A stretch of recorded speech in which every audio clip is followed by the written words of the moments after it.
चलिए देखिए यहाँ पर द्विघातीय समीकरण का आज एप्लीकेशन वाले क्वेश्चन को लेकर आए हैं।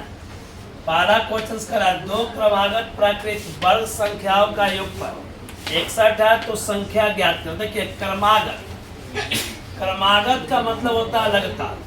तो आप सबसे पहले ऐसे क्वेश्चंस करने के लिए पहले मानेंगे। तो देखिए ध्यान से, माना के पहले प्राकृत संख्या, माना के पहले प्राकृत संख्या कितना हो जाएगा? माना के पहले प्राकृत संख्या x, तो दूसरी प्राकृत संख्या x प्लस 1। देखिए ध्यान से, आपके पास दो, जैसे कहने का मतलब कि आप प्राकृत संख्या क्या होता, तो गिनती की संख्या को प्राकृत संख्या कहते हैं ना। देखिए ध्यान से, जिसे मान लेते हैं एक है, एक के बाद क्या आ जाएगा, फिर दो, तो यानी दूसरी का मतलब क्या, एक में एक जोड़े होंगे, फिर तीसरी, तो दो के बाद क्या आएगा, तीसरी, दो में एक जोड़े होंगे। तो पहली x था, दूसरी क्या हो गया, x प्लस। अब क्वेश्चंस में आगे कर रहा प्राकृत वर्ग संख्या का योग 61 है। देखिए प्रश्न क्या कर रहा है कि इस दोनों को वर्ग करिए, तो x का स्क्वायर वर्ग करेंगे मतलब स्क्वायर कितना आ जाएगा, x स्क्वायर। तो यहाँ हो गया x स्क्वायर। अब प्लस फिर इसका भी वर्ग करिए, तो x प्लस 1 का होल स्क्वायर करा ना। वर्ग संख्या का योगफल मतलब दोनों का वर्ग का योगफल जोड़ दिए, किसके बराबर है, किसके बराबर है, 61 के। तो कह रहा है कि संख्या बतलाइए, मतलब ये दोनों संख्या बतला रहा है। तो ये एक्स स्क्वायर, देखिए ध्यान से, ये a प्लस बी का होल स्क्वायर क्या होता है, a स्क्वायर प्लस 2ab, तो 2 इंटू एक्स इंटू 1, तो 2x प्लस b स्क्वायर मतलब 1 बराबर 61।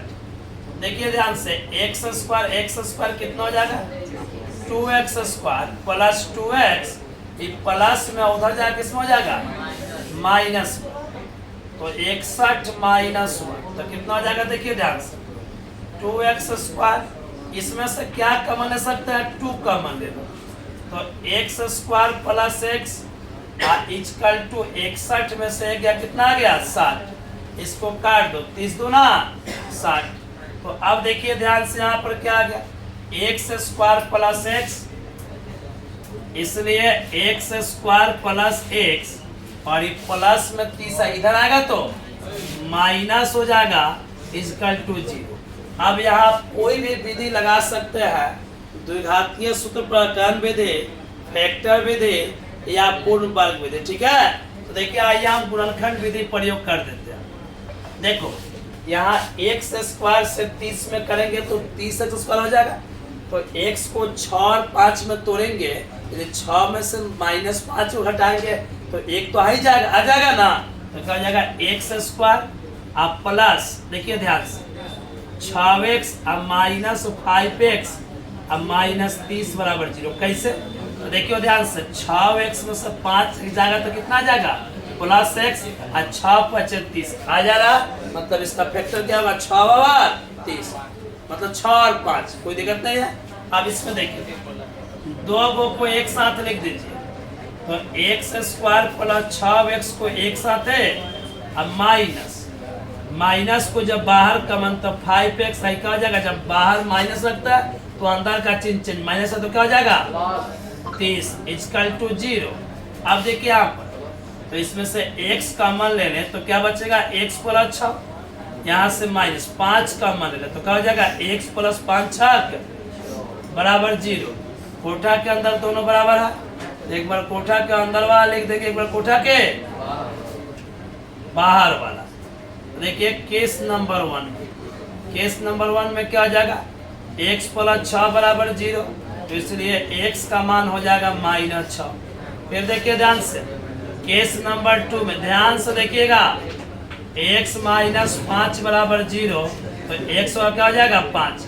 तो देखिए ध्यान से, माइनस 6 प्राकृत संख्या होगा क्या, प्राकृत संख्या हमेशा पॉजिटिव होता है, गिनती की संख्या को प्राकृत संख्या कहता है, तो ये तो नहीं होगा, तो इसको लिख देंगे अमान्य है, क्या है, अमान्य है, मतलब कभी भी प्राकृत संख्या हमेशा पॉजिटिव होता। तो ये x का मान कितना आ गया 5। तो देखिए ध्यान से आप लास्ट में देंगे अतः पहली प्राकृत संख्या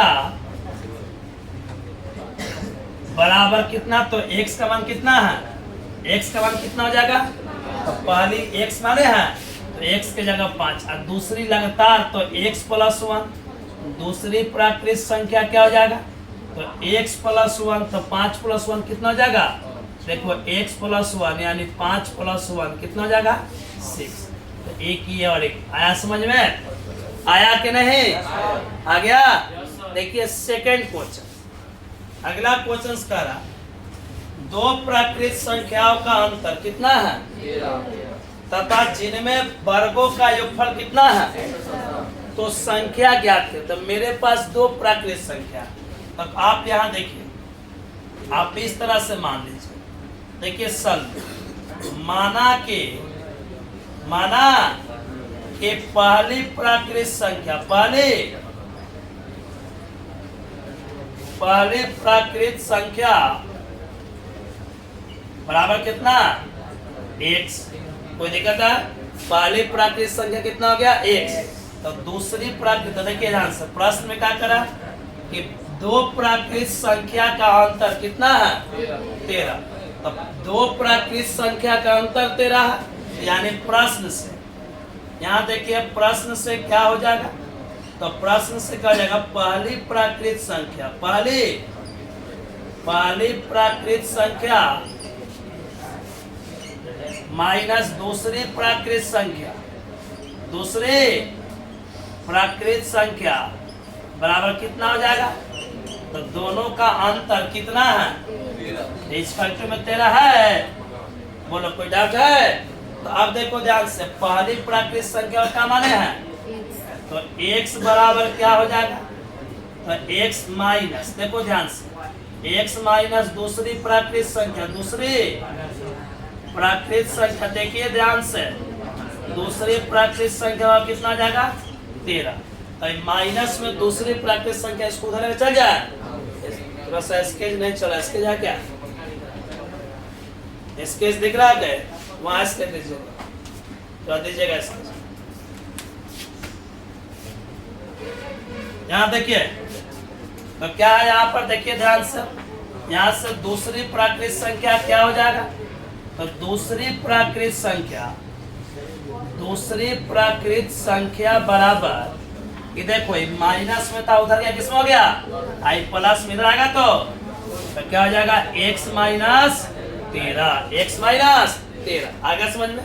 अब आगे क्वेश्चन यहाँ तक हो गया, फिर प्रश्न करा जिनके वर्गों का योगफल कितना है, तो वर्गों का योगफल तो एगो कितना है x और दूसरे कितना है x माइनस, तो एक वर्ग करो x square plus x minus 13 का होल स्क्वायर बराबर कितना है 100। देखो पहली का वर्ग और दूसरी का वर्ग करा योगफल, तो योगफल किसके बराबर है 117 के, तो 117 कर दिए।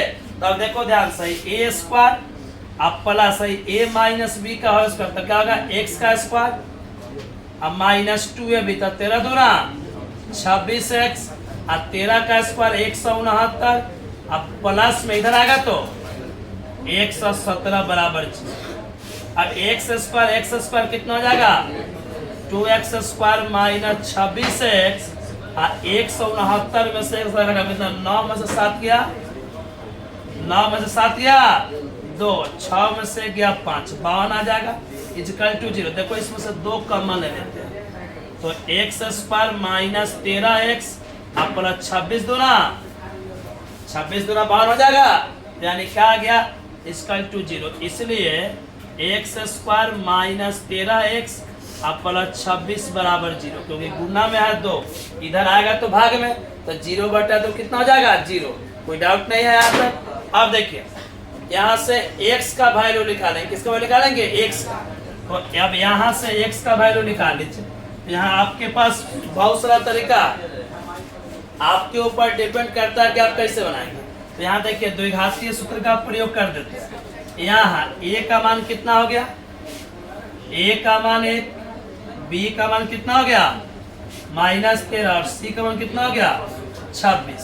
तो देखिए ध्यान से हम लोग पढ़े होंगे डी बराबर क्या पढ़े थे b² - 4ac। तो बी का मान कितना है -13 का स्क्वायर -4 गुना ए का मान 1 और सी का मान 26। -13 का स्क्वायर 169, 6 चौका 24 के 4 और 4 दूना 8 और 2 कितना 10, 1 से कितना हो जाएगा 4, 6 दूना 6 चौका 24 का 4 और 4 दूना 8 और 2 10, 1 से 4 आ जाएगा। तो 169 में से 1 हटा दो कितना आ गया, कितना आ जाएगा 9 में से 4 गया 5, 10 6 में से 0 गया 6, 5 न जाएगा। तो यानी आप समझ सकते हैं x इक्वल टू सूत्र लगा लीजिए -b ± √100d बटा 2a। हल नहीं हो जाएगी, हल हो जाएगी कि नहीं हो जाएगी, आप इसको नोट कर लीजिए।